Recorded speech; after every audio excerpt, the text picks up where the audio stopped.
저 사람이 왜 여기서? 기태의 얼굴이 하얗게 질렸습니다. 손에 들고 있던 술잔이 바닥에 떨어졌어요. 여보, 왜 그래? 미란이 기태의 팔을 흔들었지만 대답이 없었습니다. 5년 전 저를 보고 뚱뚱해서 창피하다던 그 사람이요. 그 당당하던 사람이 숨도 제대로 못 쉬고 있었어요. 그이가 제 손을 꼭 잡아주었습니다. 따뜻했어요. 이 이야기는 5년 전 제가 버림받은 그날로 거슬러 올라갑니다.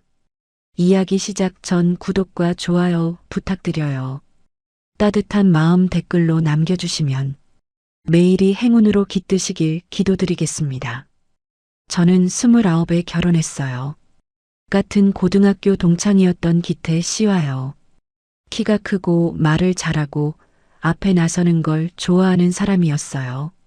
저는 그 반대였습니다. 조용하고 남 앞에 나서는 게 무섭고 누가 시키면 싫어도 내 하는 그런 사람이었거든요. 결혼하고 25해가 흘렀습니다. 그 세월 동안 저는 새벽 5시에 눈을 떴어요. 시어머니 진지를 올리고 남편 양복을 다려놓고 아들 민수 도시락을 싸고 아침 6시 반이면 세 사람의 밥상이 차려져 있었습니다. 저는 그 옆에 서서 국이 식었는지 확인하고 반찬이 모자라진 않은지 살폈어요. 제 밥은 늘 마지막이었습니다. 식구들이 나간 빈 식탁에 앉아서 식은 국에 찬밥을 말아 후루룩 먹는 거예요. 그게 25해 동안의 제 아침이었어요. 명절이면 더했습니다. 전을 부치고 나물을 무치고 갈비를 삶고 손이 갈라지도록 설거지를 했어요. 시누이가 와서 형수님, 올해 잡채는 좀 짠데? 하면 저는 고개를 숙이고 미안해요. 다음엔 싱겁게 할게요 했습니다. 25해 동안 잘했다는 말을 한 번도 못 들었어요. 한 번도요. 그러는 사이 저는 살이 쪘습니다. 많이 쪘어요.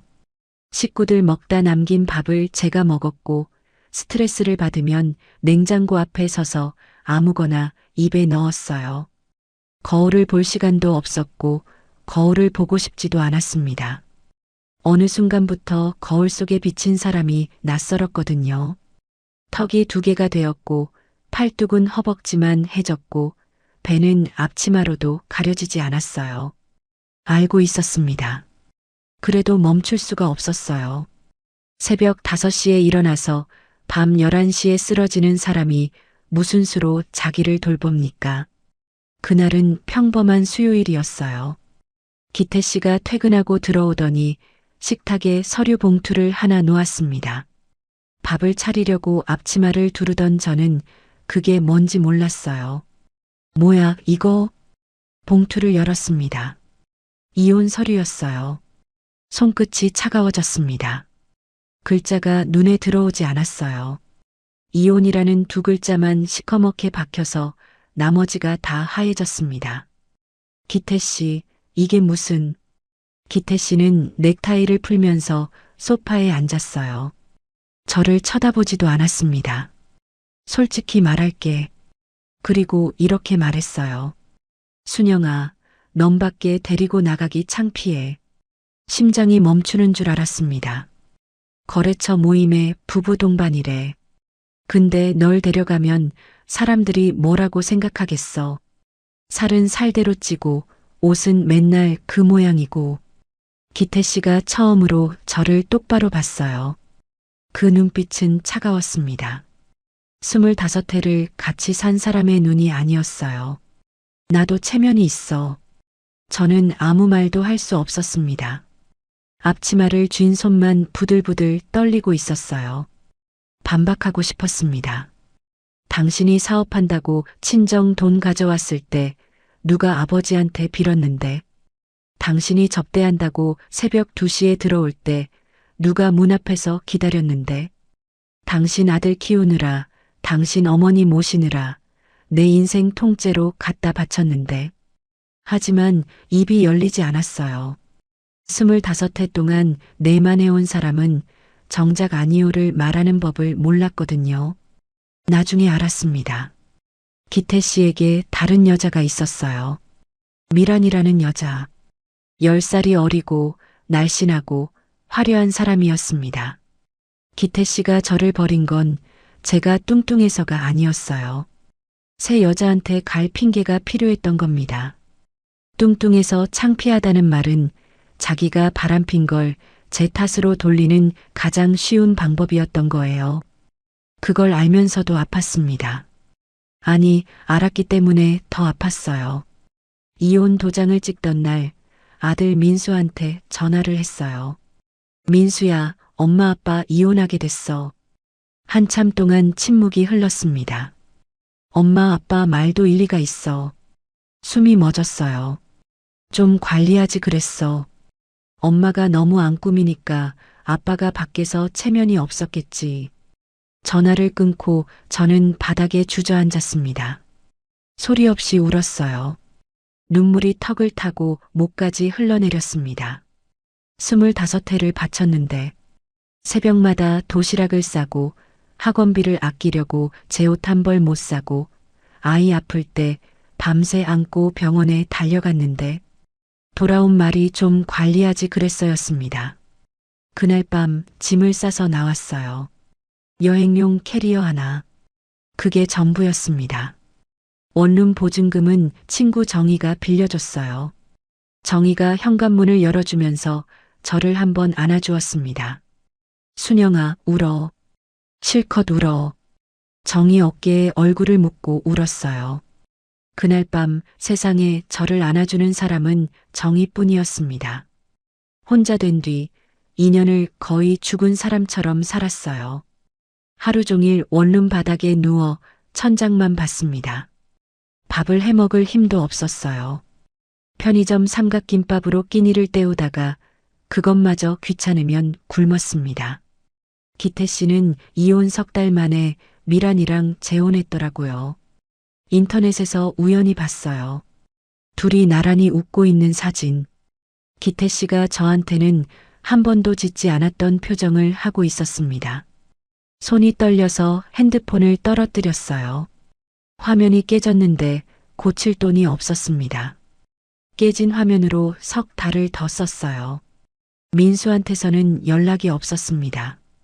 추석에도 제 생일에도 한 통의 전화도요. 어느 날 거울 앞에 섰어요. 부은 얼굴, 갈라진 입술, 푸석한 머리카락. 아, 이 사람이 나구나. 목이 메었습니다. 그때 정희가 전화를 했어요. 순영아. 응. 밥은 먹었어? 그 한마디에 눈물이 났어요. 2년 동안 아무도 제게 밥 먹었냐고 묻지 않았거든요. 순영아, 이렇게 살면 안 돼. 내가 할 수 있는 거 하나만 하자. 나 할 수 있는 게 없어. 있어.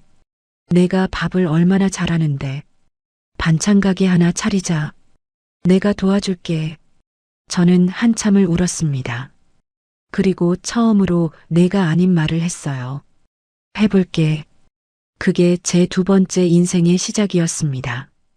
반찬 가게 순영이네가 문을 연 건 3년 전이었어요. 정희가 소도시 외곽의 작은 가게 자리를 알아봐 줬습니다. 보증금 500에 월세 30만 원. 페인트가 벗겨진 간판, 삐걱거리는 유리문, 2평짜리 주방.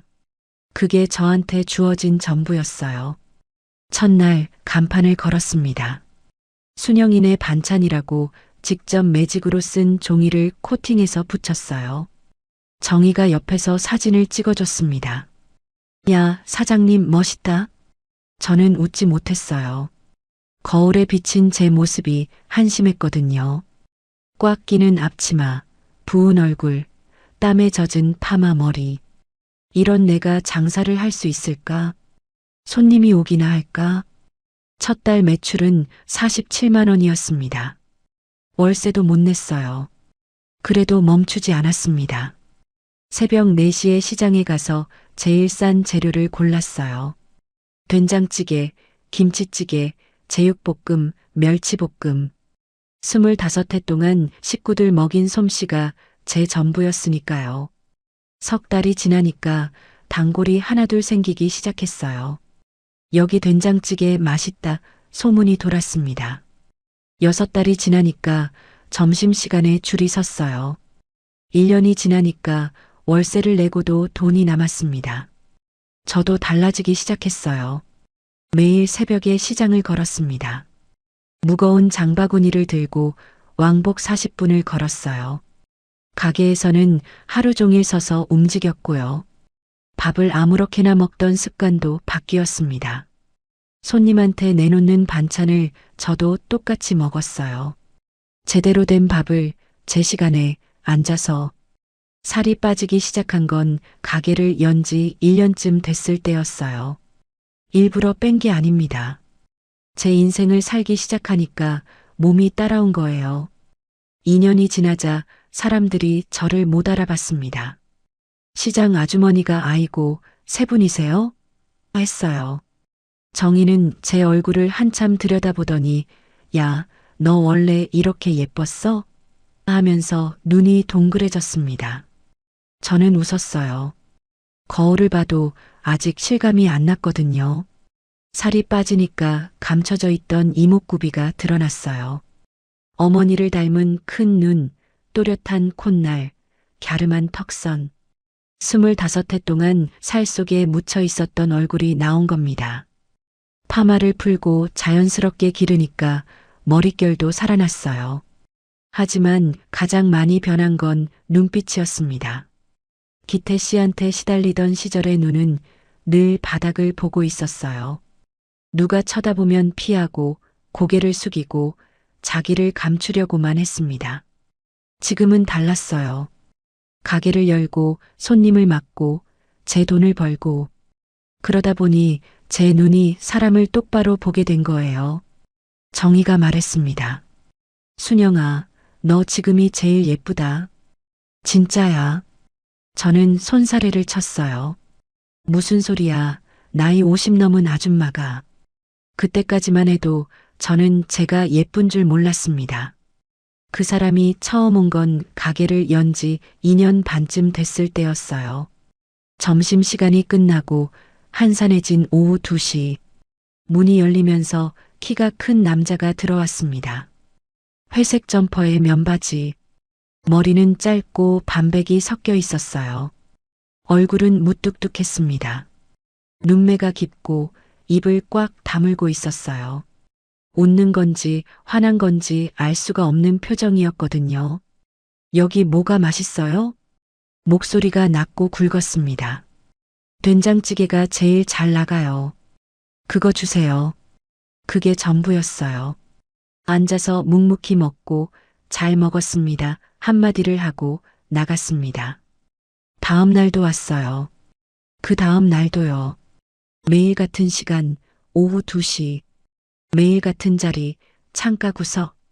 말은 잘 먹겠습니다와 잘 먹었습니다. 그게 전부였습니다. 처음엔 신경도 안 썼어요. 단골이 하나 늘었구나, 그 정도. 이상하다고 생각한 건 한 달쯤 지나서였습니다. 비가 오는 날이었어요.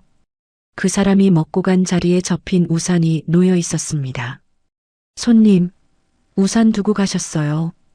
밖으로 뛰어나갔더니 그이가 비를 맞으며 걸어가고 있었어요. 제 거 아닙니다. 돌아보지도 않고 그렇게 말했습니다. 비를 맞으면서요. 거짓말인 거 알았어요. 들어올 때 분명히 손에 우산을 들고 있었거든요. 그 우산을 가게 한쪽에 세워뒀습니다. 일주일이 지나도 가져가지 않았어요. 그 다음부터 이상한 일이 자꾸 생겼어요. 어느 날 아침 가게 앞 깨진 화분 자리에 새 화분이 놓여 있었습니다. 빨간 제라늄이 심어진 예쁜 화분이었어요. 아무리 둘러봐도 누가 놓았는지 알 수 없었습니다. 그런데 그날 오후 그이의 점퍼 소매에 흙이 묻어 있었어요. 저는 아무 말도 안 했습니다. 그이도 아무 말도 안 했어요. 며칠 뒤 쌀 포대를 옮기려고 끙끙거리고 있었어요. 20kg짜리가 2포대. 허리가 끊어질 것 같았습니다. 그때 누군가 뒤에서 슬쩍 들어올렸어요. 어디 놓으면 돼요? 돌아보니 그이였습니다. 한 손에 쌀 포대 하나를 가볍게 들고 서 있었어요. 저기 창고예요. 네. 쌀을 옮겨놓고 아무 일 없다는 듯이 자기 자리로 돌아가서 된장찌개를 먹었습니다. 고맙다는 말을 할 틈도 없었어요. 그이는 늘 그랬어요. 말로 하지 않았습니다. 우산을 두고 가고 화분을 놓고 가고 무거운 짐을 들어주고 그리고 아무 일도 없었다는 듯이 된장찌개를 먹었어요. 정희한테 얘기했더니 눈이 커졌습니다. 야, 그 아저씨 너 좋아하는 거 아냐? 무슨 소리야? 그냥 단골이지. 단골이 비 맞으면서 우산 놓고 가? 화분을 갖다 놔? 그냥 좋은 사람인가 보지. 순영아, 너 진짜 눈치 없다. 저는 웃어넘겼어요. 그런데 이상한 건 그날부터 오후 2시가 되면 자꾸 문 쪽을 보게 됐다는 거예요. 발소리가 들리면 고개가 돌아갔습니다.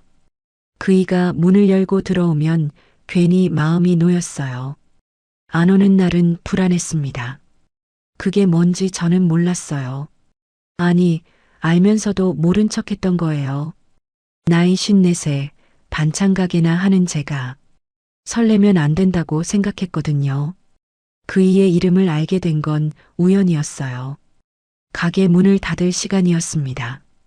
다른 손님은 다 가고 그이만 창가 자리에 앉아 있었어요. 평소와 달랐습니다. 된장찌개를 다 먹고도 자리에서 일어나지 않았거든요. 숟가락을 내려놓은 채 창밖을 보고 있었어요. 저녁 노을이 그이의 얼굴을 비추고 있었습니다.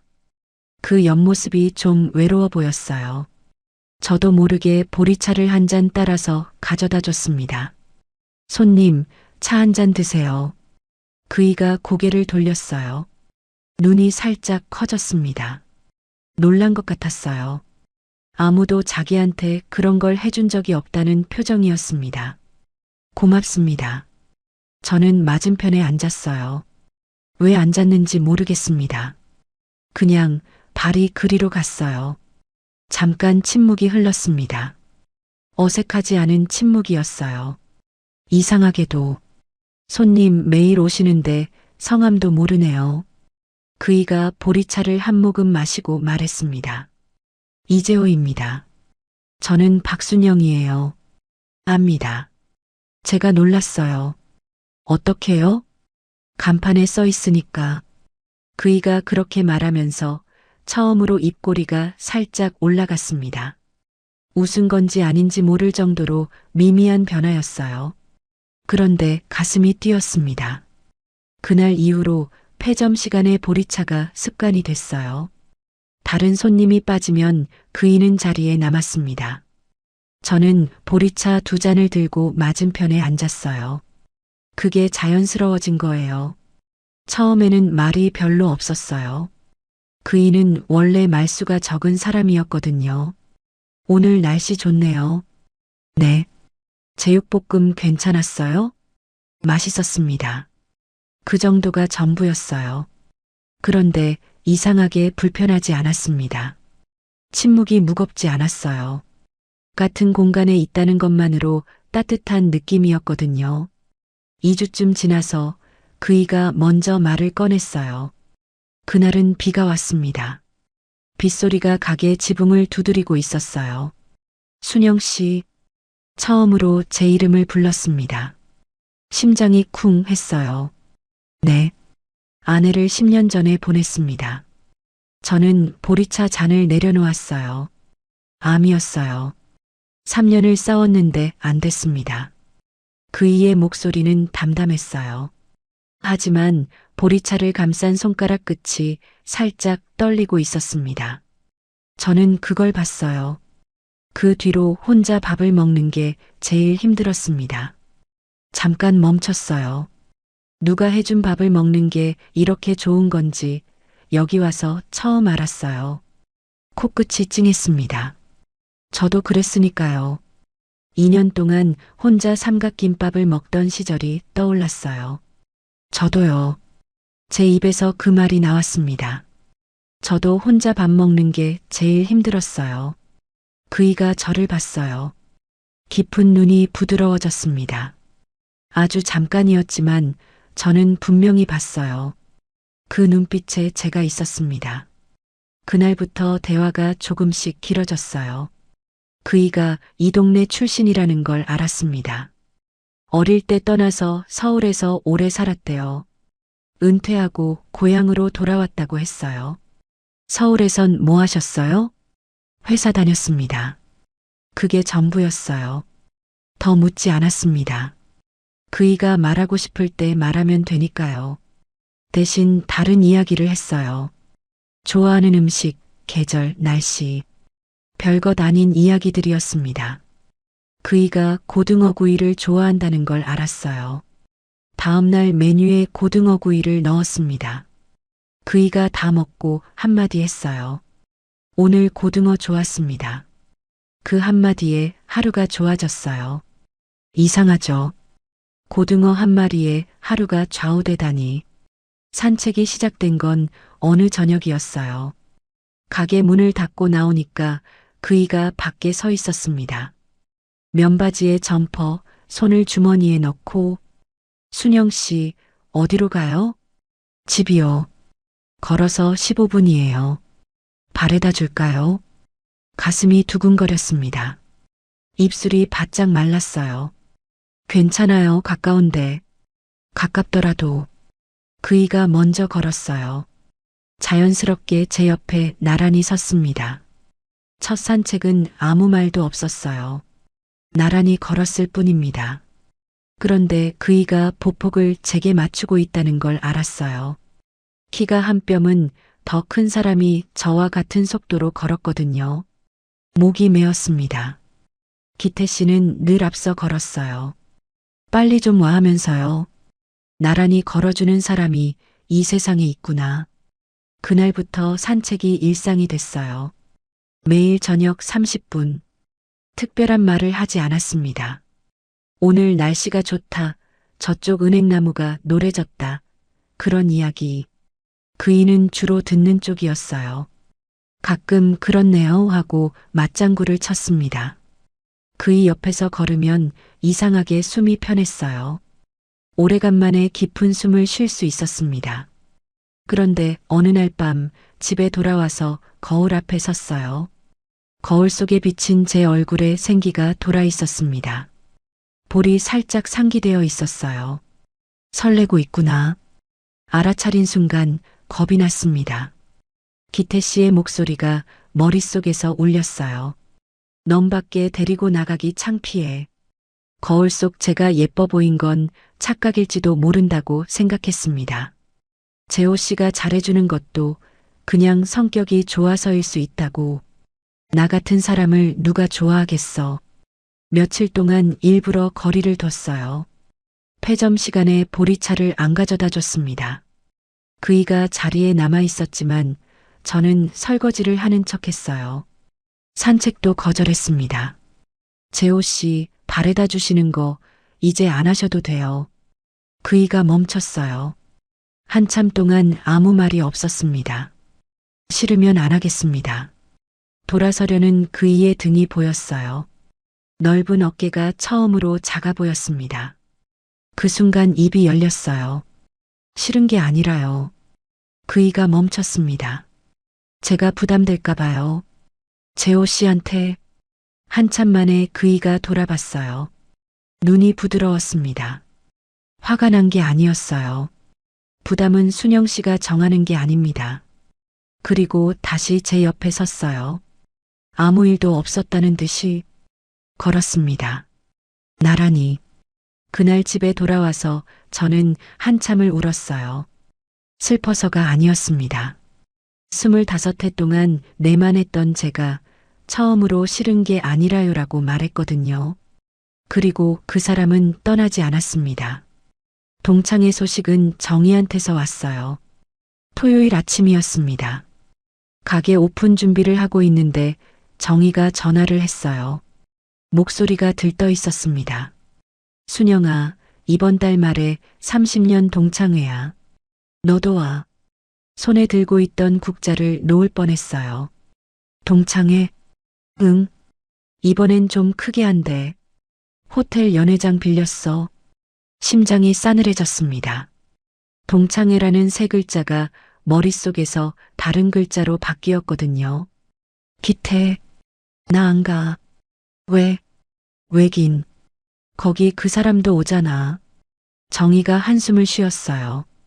와, 새 마누라 데리고 온다더라. 남들한테 자랑하고 싶은 거지.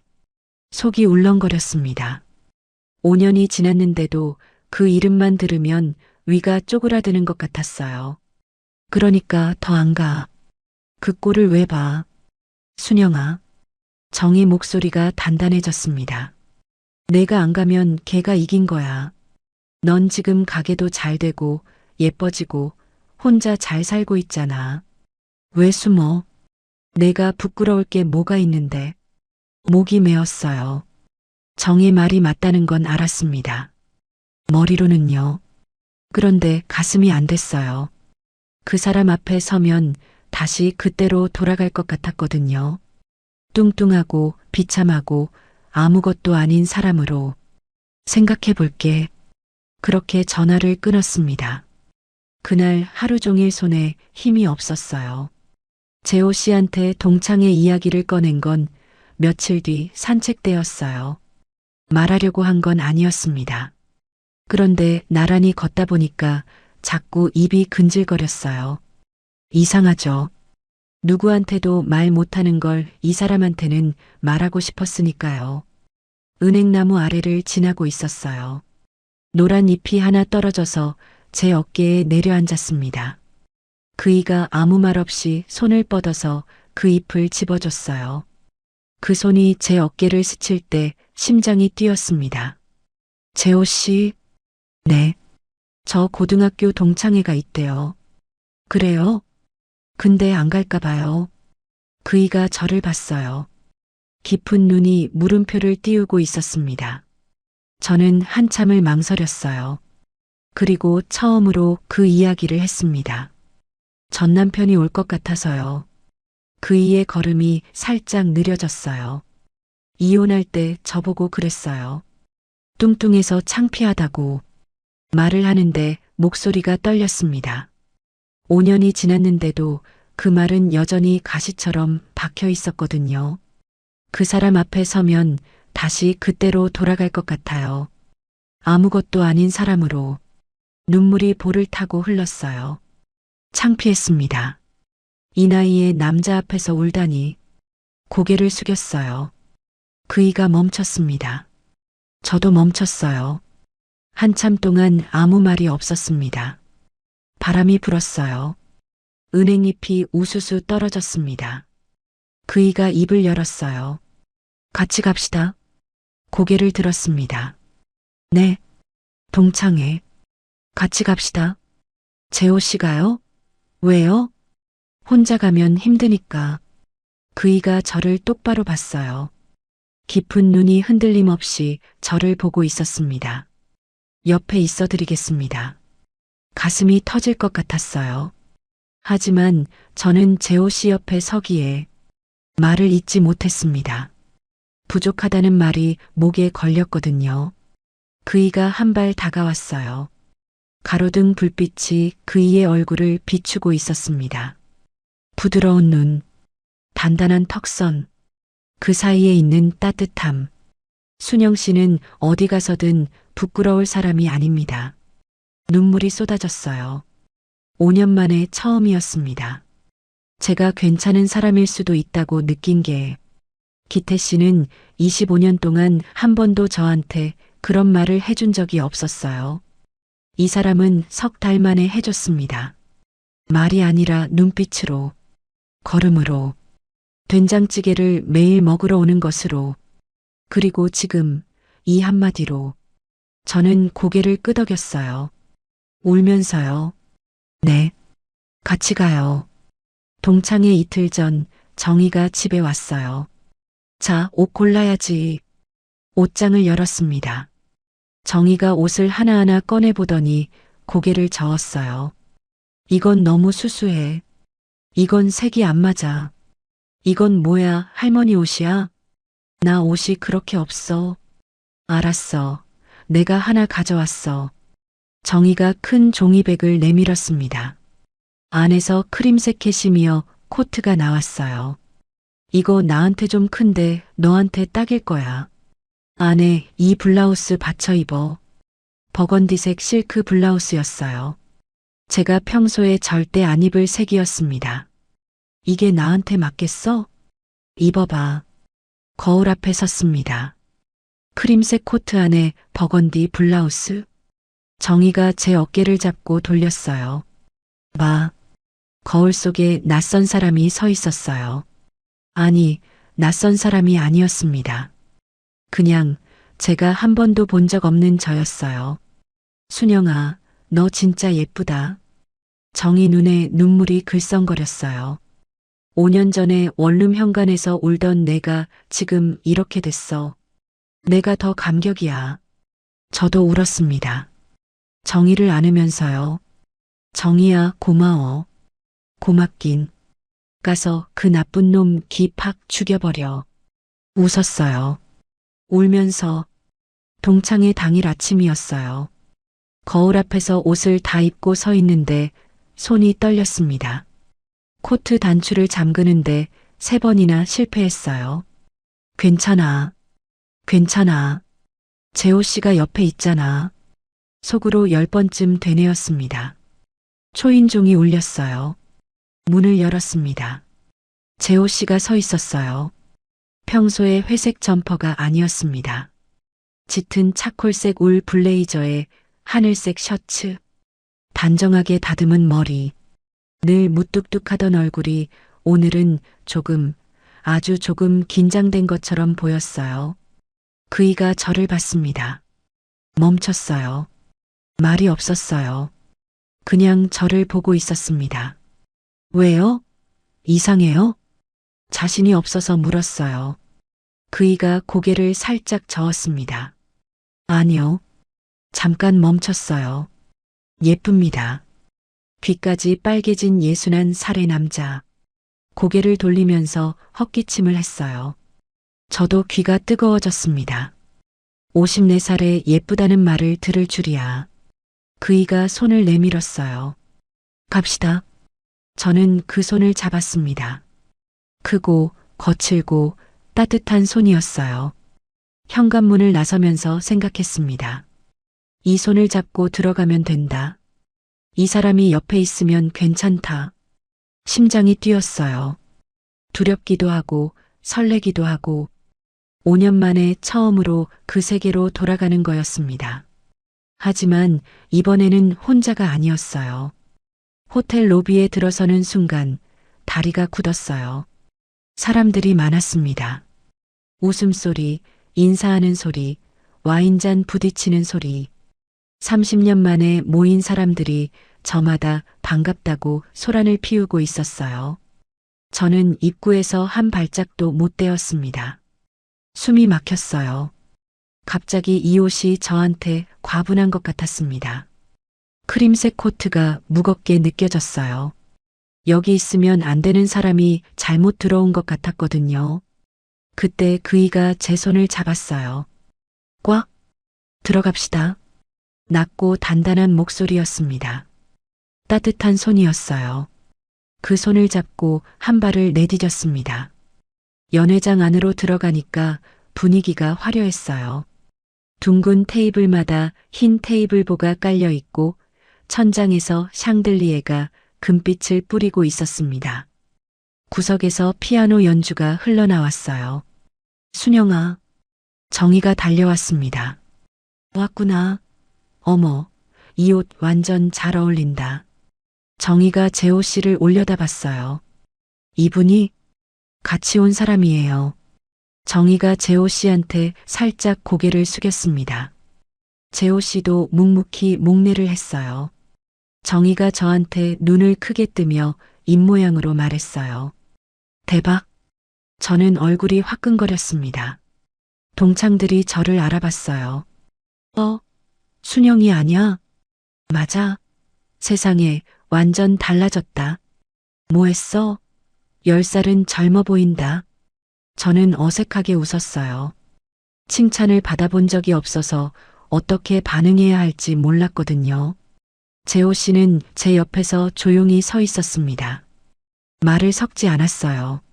하지만 제가 당황할 때마다 옆에서 팔이 살짝 닿았어요. 나 여기 있다는 신호처럼. 그게 든든했습니다. 기태 씨가 나타난 건 동창회가 시작되고 30분쯤 지나서였어요. 연회장 정문으로 들어왔습니다. 맞춤 네이비 정장에 버건디 넥타이. 구두는 새 것처럼 번들거렸어요. 옆에 미란이 팔짱을 끼고 서 있었습니다. 검은 원피스에 명품 가방, 금색 주얼리. 두 사람이 연회장에 들어서는 모습은 마치 무대 위에 올라가는 배우 같았어요. 기태 씨가 큰 소리로 동창들에게 인사했습니다. 야, 오래간만이다. 나 요즘 사업 잘 돼. 큰 계약 하나 들어왔어. 허허 웃으면서 동창들 어깨를 두드렸어요. 목소리가 연회장에 울릴 정도로 컸습니다. 미란이 저를 발견한 건 그때였어요. 저와 눈이 마주쳤습니다. 미란이 위아래로 훑어봤어요. 저를 알아보지 못한 것 같았습니다. 5년 전 그 뚱뚱한 여자와 지금의 제가 같은 사람이라고 생각 못했겠죠. 미란이 가까이 왔어요. 입꼬리를 올리면서 말했습니다. 어머, 혹시 순영 언니세요? 언니. 그 호칭이 거슬렸지만 내색하지 않았어요. 오래간만이에요. 미란이 눈을 동그랗게 떴어요. 세상에 완전 달라지셨네? 거의 못 알아볼 뻔했어요. 그리고 제 옆에 선 재호 씨를 올려다봤습니다. 눈빛이 달라졌어요. 품평하듯이 훑쳤습니다. 이분은 누구세요? 혹시 새로 만나시는? 그 순간이었습니다. 저 사람이 왜 여기서? 기태 씨의 목소리였어요. 돌아봤습니다. 기태 씨가 우리 쪽을 보고 있었어요. 아니, 정확히는 재호 씨를 보고 있었습니다. 얼굴이 하얗게 질려 있었어요. 손에 들고 있던 와인잔이 바닥에 떨어졌습니다. 쨍 하는 소리가 연회장에 울렸어요. 주변이 조용해졌습니다. 여보, 왜 그래? 미란이 기태 씨 팔을 흔들었지만 대답이 없었어요. 기태 씨는 돌처럼 굳어 있었습니다. 눈이 재호 씨한테 박혀서 떨어지지 않았어요. 저는 영문을 몰랐습니다. 뭐지? 왜 저러지? 그때 동창 하나가 재호 씨를 알아봤어요. 저분 혹시 한성건설 이재호 대표 아니야? 웅성거림이 퍼졌습니다. 한성건설? 그 큰 회사? 맞아, 나 뉴스에서 봤어. 은퇴하셨다고.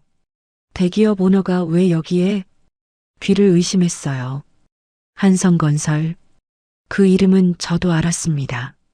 뉴스에 나오는 큰 회사. 재호 씨가 그 회사의 대표였다고? 매일 된장찌개 먹으러 오던 그 사람이? 회색 점퍼에 면바지를 입고 쌀포대를 들어주던 그 사람이? 재호 씨를 올려다봤어요. 재호 씨? 그이는 표정이 변하지 않았습니다. 무뚝뚝한 얼굴 그대로였어요. 아무 말 없이 제 손을 살짝 잡아주었습니다. 괜찮다는 뜻인 것 같았어요. 기태 씨가 다가왔습니다. 얼굴에 억지 웃음을 띠고 있었어요. 입꼬리는 올라가 있는데 눈은 웃지 않았습니다. 이마에 땀이 송골송골 맺혀 있었어요. 이 대표님. 아이고, 이게 누구십니까? 목소리가 떨리고 있었습니다. 제가 연락을 몇 번이나 드렸는데 만나 뵙기가 이렇게 어려울 줄이야. 허허. 재호 씨는 대답하지 않았어요. 기태 씨를 내려다보고 있었습니다. 키 차이가 반뼘은 됐어요. 기태 씨가 올려다보는 모양새였습니다. 이 대표님이 어떻게 여기에 오셨습니까? 혹시 아는 분이? 기태 씨의 눈이 저를 스쳤어요. 그리고 재호 씨와 제가 잡고 있는 손을 봤습니다. 얼굴이 일그러졌어요. 자기가 창피하다며 버린 여자. 그 여자 옆에 자기가 투자를 구걸했던 사람이 서 있다는 걸 이제야 이해한 겁니다. 김 사장, 재호 씨가 입을 열었어요. 낮고 조용한 목소리였습니다. 하지만 연 회장이 조용했기 때문에 모든 사람의 귀에 들어갔어요. 여기서 사업 이야기는 하지 맙시다. 기태 씨의 얼굴이 빨갛게 달아올랐어요. 아, 네네. 물론이죠. 근데 이 대표님이 여기에 어떻게... 제가 모시고 왔습니다. 재호 씨가 저를 바라봤어요. 그 눈빛이 부드러웠습니다. 제 사람입니다. 연 회장이 술렁거렸어요. 저는 심장이 멈추는 줄 알았습니다. 제 사람이라고 했어요. 이 사람이 사람들 앞에서 기태 씨의 표정은 차마 글로 쓸 수가 없었습니다. 오만함이 산산조각 나는 얼굴이었어요. 미란이도 입을 벌린 채 굳어 있었습니다. 하지만 저는 기태 씨를 보지 않았어요. 재호 씨를 봤습니다. 여전히 무뚝뚝한 얼굴. 하지만 손은 따뜻했어요. 제 손을 놓지 않았습니다. 기태 씨가 끝까지 발악을 했어요. 재호 씨한테 한 번 더 다가가서 명함을 내밀었습니다. 이 대표님, 시간 되실 때 한번 만나 뵙고 싶습니다. 좋은 프로젝트가 하나 있는데.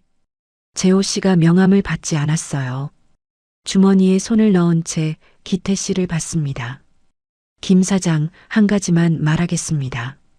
연 회장이 조용해졌어요. 이 사람이 해준 된장찌개 한 그릇이 내 인생에서 가장 귀한 밥이었습니다. 숨이 멎었어요. 그걸 몰랐으면 사업을 아무리 잘해도 소용없는 겁니다. 기태 씨의 손에서 명함이 떨어졌습니다. 동창들 사이에서 수군거림이 커졌어요. 누군가 기태 씨를 쳐다보며 혀를 찼습니다. 미란이 기태 씨 팔을 잡아 끌었어요. 가자 하는 것 같았습니다. 기태 씨가 저를 봤어요. 5년 전 이혼 서류를 내밀 때의 그 얼굴이 아니었습니다. 차갑고 당당하던 눈은 사라지고 초라하고 작은 사람이 서 있었어요. 가엾었습니다. 놀랍게도 그게 제 감정이었어요. 분노가 아니라 가여움. 25년을 함께 했는데 이 사람은 제가 해준 밥의 가치를 한 번도 몰랐구나. 옆에서 된장찌개를 3달 먹은 사람은 아는 걸 25년을 같이 산 사람은 끝내 몰랐구나. 눈물이 났어요. 통쾌해서가 아니었습니다. 허무해서요. 재호 씨가 저를 데리고 연회장 밖으로 나왔어요. 호텔 정원이었습니다. 밤바람이 불었어요. 시원했습니다. 연회장 안의 웅성거림이 유리문 너머로 희미하게 들렸어요. 저는 벤치에 앉았습니다. 한참 동안 아무 말도 못했어요. 재호 씨? 네. 왜 말 안 하셨어요? 그이가 옆에 앉았습니다. 한 주먹 간격을 두고 말하면 달라질까봐. 네. 아내가 죽고 나서 사람들이 바뀌었습니다. 전부 돈 얘기뿐이었어요. 잠깐 멈췄어요. 은퇴하고 고향에 내려온 건 아무도 저를 모르는 데서 살고 싶어서였습니다. 바람이 불었어요. 나뭇잎이 흔들렸습니다. 순영 씨는 제가 누군지 모르고도 보리차를 내밀어줬어요. 비 오는 날 우산 가져가라고 뛰어나왔고 쌀포대 옮기면 고맙다고 눈이 빨개졌고 그이의 목소리가 살짝 떨렸어요. 처음이었습니다. 이 사람 목소리가 떨리는 걸 들은 게 그게 좋았습니다. 돈 때문이 아니라 사람을 봐주는 사람. 그게 순영 씨였어요. 눈물이 흘렀어요. 저는 재호 씨가 누군지 몰라서 좋았던 게 아니에요. 제가 말했습니다. 매일 와주셔서 좋았던 거예요. 아무 말 없이 밥 먹고 우산 놓고 가고 화분 갖다 놓고 그게 전부 좋았어요. 그이가 저를 봤어요. 깊은 눈이 젖어 있었습니다. 이 무뚝뚝한 사람의 눈에 물기가 맺혀 있었어요. 그러면 됐습니다. 그이가 조용히 말했어요. 그거면 됩니다. 나란히 앉아 있었어요. 밤바람이 불었습니다. 나뭇잎이 흔들렸어요. 그이의 손이 천천히 움직여서 벤치 위에 놓인 제 손을 감쌌습니다. 따뜻했어요. 한참을 그렇게 앉아 있었습니다. 아무 말도 하지 않았어요. 필요 없었거든요. 동창회가 끝나고 일주일이 지났어요. 가게는 평소와 다름없이 돌아갔습니다. 새벽에 시장 가고 반찬 만들고 손님 맞고 달라진 건 하나도 없었어요. 하나만 빼고요. 오후 2시 문이 열렸습니다. 재호 씨였어요. 회색 점퍼에 면바지. 한성건설 이재호 대표가 아니라 매일 된장찌개를 먹으러 오는 그 사람이었습니다. 오늘은 뭐가 맛있어요? 저는 웃었어요. 된장찌개요. 그거 주세요. 똑같았습니다. 그이는 아무것도 바뀌지 않았어요. 같은 자리에 앉고 같은 말을 하고 묵묵히 먹고 잘 먹었습니다 하고 일어났습니다. 그런데 일어나면서 한마디를 더 했어요. 오늘 저녁에 산책할까요? 물음표가 아니었어요. 마침표였습니다. 네. 제 대답도 마침표였어요. 그날 저녁 산책길에서 재호 씨가 먼저 말을 꺼냈어요. 해가 지고 있었습니다. 하늘이 주황색에서 보라색으로 바뀌고 있었어요. 은행나무 잎이 거의 다 떨어져서 가지만 남아 있었습니다. 순영 씨, 네. 동창회 때 한 말 사과드려야 할 것 같습니다. 멈칫했어요. 무슨 사과요? 제 사람이라고 했습니다. 허락도 안 받고 저는 잠시 말을 잃었어요. 이 사람은 사람들 앞에서 그렇게 당당하게 말해놓고 지금 와서 허락을 안 받았다고 사과를 하는 거예요. 웃음이 났습니다. 참을 수가 없었어요. 왜 웃어요? 재호 씨, 이상한 사람이에요. 그이가 고개를 갸웃했어요. 무뚝뚝한 얼굴에 물음표가 떠 있었습니다. 보통 사람은 그런 말하고 나서 사과 안 해요. 해야죠. 순영 씨 마음을 먼저 물었어야 했습니다. 진지했어요. 이 사람은 진심으로 그게 잘못이라고 생각하고 있었습니다. 가슴이 뜨거워졌어요. 25년 동안 기태 씨는 제 마음을 한 번도 물어본 적이 없었거든요. 이혼도, 결혼도, 아이를 갖는 것도, 이사도 전부 통보였어요. 이 사람은 제 사람이라고 한 것조차 허락을 구하고 있었습니다. 멈췄어요. 그이도 멈췄습니다. 재호 씨, 네. 사과 안 받을게요.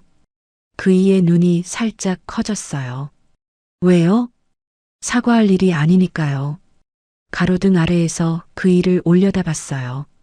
심장이 뛰었습니다. 손이 떨렸어요. 하지만 이번에는 도망치지 않기로 했습니다. 저도 재호 씨 사람이고 싶어요. 입 밖에 나온 순간 얼굴이 화끈거렸습니다. 54살에 이런 말을 하다니 쪽팔린다고 생각했어요. 그이가 아무 말도 안 했습니다. 긴 침묵이었어요. 아, 내가 실수했나? 고개를 숙이려는 순간 큰 손이 제 손을 잡았어요. 꽉 올려다봤더니 그이의 귀가 빨갛게 물들어 있었습니다. 코끝도요. 무뚝뚝한 얼굴은 여전했지만 귀하고 코는 거짓말을 못하더라고요. 잘 부탁드립니다. 61살 남자의 고백이 그거였어요. 잘 부탁드립니다. 저는 울면서 웃었어요. 잘 부탁드려요. 나란히 걸었습니다. 손을 잡고요. 은행나무 가지 사이로 별이 보였어요. 바람이 차가웠는데 손은 따뜻했습니다. 민수한테서 연락이 온 건 동창회 이틀 뒤였어요. 전화벨이 울렸을 때 화면에 민수라는 두 글자를 보고 한참을 멍하게 있었습니다. 5년 만이었거든요. 떨리는 손으로 전화를 받았어요. 여보세요. 엄마. 숨이 멎었습니다. 5년 동안 한 번도 못 들은 목소리. 엄마 나야. 민수. 그래. 한참 침묵이 흘렀어요. 동창회 때 일 들었어. 정희 이모한테. 엄마, 나 할 말이 있어. 그래. 미안해. 눈물이 쏟아졌어요. 소리 없이. 그때 아빠 편 든 거. 관리하지 그랬냐고 한 거. 미안해, 엄마. 민수의 목소리가 떨리고 있었습니다. 아빠가 재혼하고 나서 알았어. 아빠한테 중요한 건 체면이지 사람이 아니었어. 미란 씨도 결국 돈 때문에 온 거였어. 아빠가 사업 힘들어지니까 싸우는 거 보고 알았어. 한참을 울었어요. 둘 다. 엄마, 나 엄마 보고 싶어. 5년 동안 기다린 말이었습니다. 엄마도. 그게 전부였어요. 그 이상 말할 수가 없었습니다. 민수가 가게에 찾아온 건 그 주 일요일이었어요. 문이 열리고 키가 큰 남자가 들어왔습니다. 31살. 제가 마지막으로 본 건 26이었어요. 어깨가 넓어져 있었습니다. 턱선이 단단해졌어요. 기태 씨를 닮은 얼굴이었지만 눈은 저를 닮았더라고요. 그 눈이 빨갛게 충혈되어 있었어요. 엄마. 저는 앞치마를 한 채로 뛰어나갔습니다. 아이를 안았어요. 26이 아니라 31살인 제 아이. 키가 저보다 한 뼘은 큰 아이. 하지만 제 품에 안기는 순간 초등학교 때 울면서 달려오던 그 꼬마가 겹쳐 보였습니다. 엄마 미안해. 됐어. 됐어. 아빠 말만 듣고 엄마를 판단한 내가 나빴어. 민수야 그만. 왔으니까 됐어. 울었어요. 둘 다요. 가게 한가운데에서. 한참 뒤에 민수가 고개를 들었습니다. 그때 창가 자리에 앉아 있는 재호 씨를 봤어요. 재호 씨는 아무 말 없이 된장찌개를 먹고 있었습니다. 일부러 시선을 안 주는 거였어요. 모자가 울고 있으니까 자리를 비켜준 겁니다. 민수가 저한테 물었어요. 엄마, 저분이? 응. 엄마한테 소중한 사람이야. 민수가 잠깐 저를 바라봤어요. 그리고 재호 씨한테 걸어갔습니다. 허리를 90도로 숙였어요. 처음 뵙겠습니다. 박민수입니다. 재호 씨가 숟가락을 내려놓고 일어섰어요. 이재호입니다. 어머니를 잘 부탁드립니다. 재호 씨가 민수를 봤어요. 그리고 아주 작게 고개를 끄덕였습니다. 밥은 먹었습니까? 민수가 웃었어요. 울면서 아니요. 아직이요. 앉으세요. 재호 씨가 자리를 내밀었어요. 저는 부엌으로 달려갔습니다. 뚝배기 2개를 더 올렸어요. 그날 3사람이 된장찌개를 먹었습니다. 아무 말도 하지 않았어요. 그냥 같이 밥을 먹었을 뿐입니다. 그런데 그게 전부였어요. 그게 전부더라고요. 순영이네 반찬 가게는 여전합니다. 달라진 게 있다면 벽에 사진이 하나 걸렸어요. 재호 씨와 제가 나란히 서 있는 사진이에요. 가게 앞에서 찍었습니다. 정희가 찍어줬어요. 재호 씨는 무뚝뚝한 얼굴이고 저는 활짝 웃고 있어요. 매일 오후 2시면 문이 열립니다. 오늘은 뭐가 맛있어요? 된장찌개요. 그거 주세요. 1년이 지나도 똑같아요. 이 사람은 변하지 않았습니다. 폐점하면 나란히 걸어요. 보폭을 맞추면서 가끔 손을 잡습니다. 가끔 아무 말도 안 합니다. 그래도 괜찮아요. 민수가 한 달에 한 번 와요. 일요일마다는 못 오지만 오는 날이면 셋이서 밥을 먹어요. 재호 씨를 아저씨라고 부르다가 언젠가부터 아버님이라고 부르기 시작했어요. 재호 씨는 아무 말도 안 했지만 그날 된장찌개를 국물까지 다 비웠더라고요. 정희가 물었어요. 순영아, 행복해? 저는 한참을 생각했습니다. 행복이 뭔지 몰랐어요, 사실. 25해 동안 그런 걸 느껴본 적이 없었으니까요. 그런데 지금은 알 것 같았어요. 행복은 대단한 게 아니었습니다. 매일 같은 시간에 문을 열고 들어오는 사람. 아무 말 없이 보폭을 맞춰주는 사람. 보리차 한 잔을 내밀면 고맙습니다 하는 사람. 제가 한 된장찌개를 세상에서 제일 귀한 밥이라고 말해주는 사람. 그게 행복이었어요. 가끔 기태 씨를 생각합니다. 미워하지는 않아요. 그럴 힘도 없고 그럴 필요도 없어요. 다만 가끔 생각해요. 25년 동안 새벽마다 밥을 차려준 사람의 가치를 왜 몰랐을까? 그건 기태 씨의 몫이에요. 더 이상 제 몫이 아닙니다. 저는 이제 알았어요.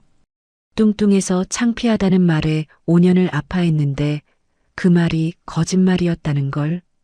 저한테 문제가 있었던 게 아니라 그 사람 눈에 아무것도 안 보였던 거라는 걸. 진짜 저를 본 사람은 따로 있었어요. 매일 오후 2시에 문을 열고 들어와서 아무 말 없이 밥을 먹고 우산을 놓고 가고 화분을 갖다 놓고 비를 맞으면서 걸어간 그 사람. 그이가 저를 봤어요. 처음부터요. 오늘도 오후 2시가 됐습니다. 문이 열렸어요. 오늘은 뭐가 맛있어요? 저는 웃었습니다. 보리차를 2잔 준비하면서요. 된장찌개요. 그거 주세요. 사랑의 늦은 나이는 없습니다. 맞는 사람을 못 만났을 뿐이에요. 여러분도 행복하세요. 이야기를 끝까지 들어주셔서 감사합니다. 구독과 좋아요, 그리고 따뜻한 마음 댓글로 남겨주시면 행운이 깃드시길 기도드리겠습니다.